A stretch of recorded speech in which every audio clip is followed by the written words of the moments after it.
So one piece of advice I suppose would be to, if you're going to start a program, try and specialise in your area. I think we're heading towards sort of in the future. It's going to be very specialised. I think in terms, I suppose, of farming and at farm level, we're not going to be able to afford to waste any methane output, or we can't have underperforming animals filling that quota of methane unless it's sort of highly productive and profitable. I think there's not enough room in the world for the greenhouse gases that we're emitting at the moment, and we need to become specialised in that. And I suppose just specialise in your area and get really good at it. Make it work. Thank you. I think flexibility is a big part, or would have been for me. So find a program, go after a program that does fit in with your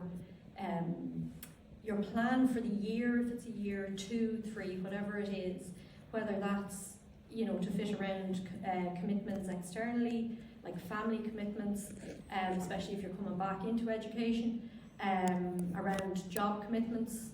If you want to travel, have a look at programs that suit, and particularly the one I did very much does allow for that. The other thing is reach out to people, talk, make contact, and particularly even the career guidance office. Reach out to the writing centre, all of those things. Reach out, ask for advice, for guidance, and you won't go too far wrong. Thank you. Yeah, I probably would echo that. Reach out. You have a great opportunity here today. Just come up straight to one of us. If you have an interest in a course, tell us, ask any questions, connect with us on LinkedIn, take our phone number, ring us up, do that. In terms of, just echoing on, a separate piece of advice I'd give when I was in your seats back when I was doing my Masters, I wasn't considering a Masters at all. And then COVID struck and jobs became hard to get. And I said, you know what, I'm going to go for this. And Janie Mac it was brilliant. It was a great decision. And looking back, no matter what the scenario was, it was the right decision. So the piece of advice I'd say is go for it. Thank you. Okay, yeah, my advice is also going to be more broad, but I remember when I was applying for Masters, I think it can be a really scary time as well, because you don't really know what's the right path to go.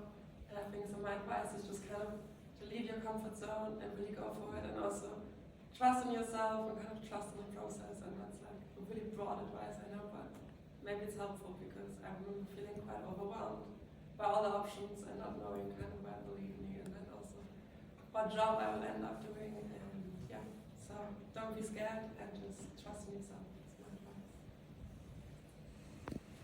Yeah, I would agree with everything the panel has said already.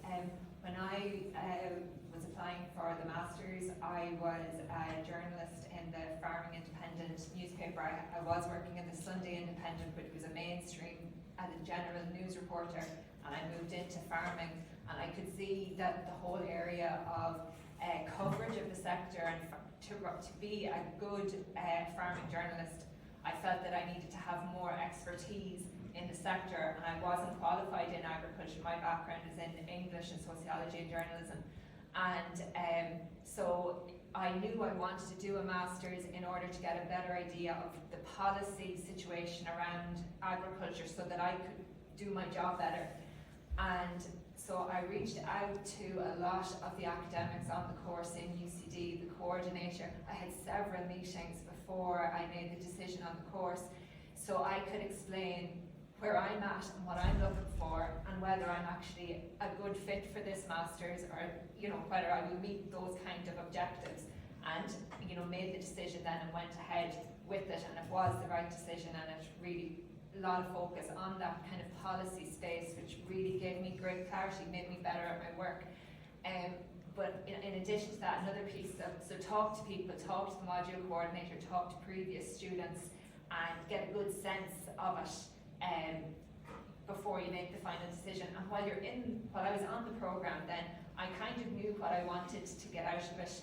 I knew the areas I wanted to focus on, so I tailored my assignments towards that so that I would have kind of a show reel at the end of it to say, well, you know, I have strengths in these areas and I focused on these with my assignments, and I found that useful. And also to know your timetable, know when I did mine part-time, I needed to know when things were going to build up on me, when the deadlines were, and communicate with, if you're doing it part-time, that there's good open communication with the coordinators and the lecturers on the module, so that you can, you know, be able to talk to them if you come up against any pressure points or anything. And everybody was very, very good and very accessible in that way. So that's what I would say.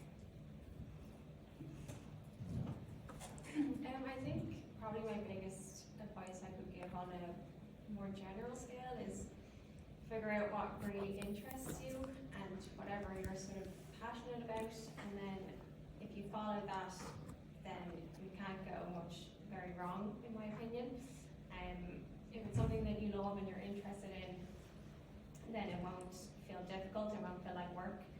And I suppose on a more specific scale to the course that I did, it's great because there's so many different career paths you can take with the course. It's so broad, there's so many different, you get a bit of a taster of lots of different topics. And for me that was great because I didn't really know what career path I wanted to go down. But the only issue with that as well is that you can potentially go down a career path without having it planned.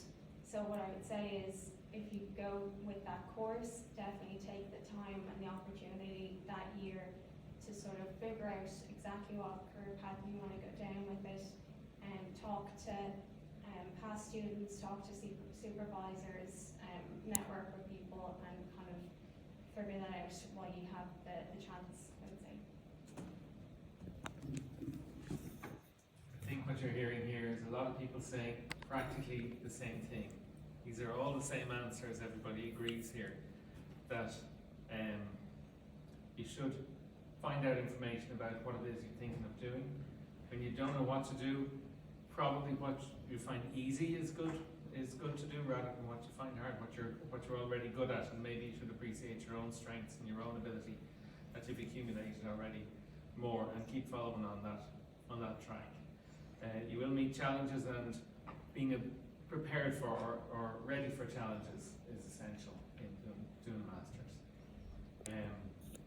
If you don't know what to do, I would say you need more information. And apart from experience, which obviously you don't have because you're about to do something or thinking of it, there's two sources of information. One is looking stuff up, which you're all very good at, but you should still do it. Look it up, find out all the details, and pay attention to the details. And the other one is talk to people. I think everybody's reinforced that. You should talk to people associated with the program, past students, talk to the people who have the knowledge that you need, and then final decision's yours, of course.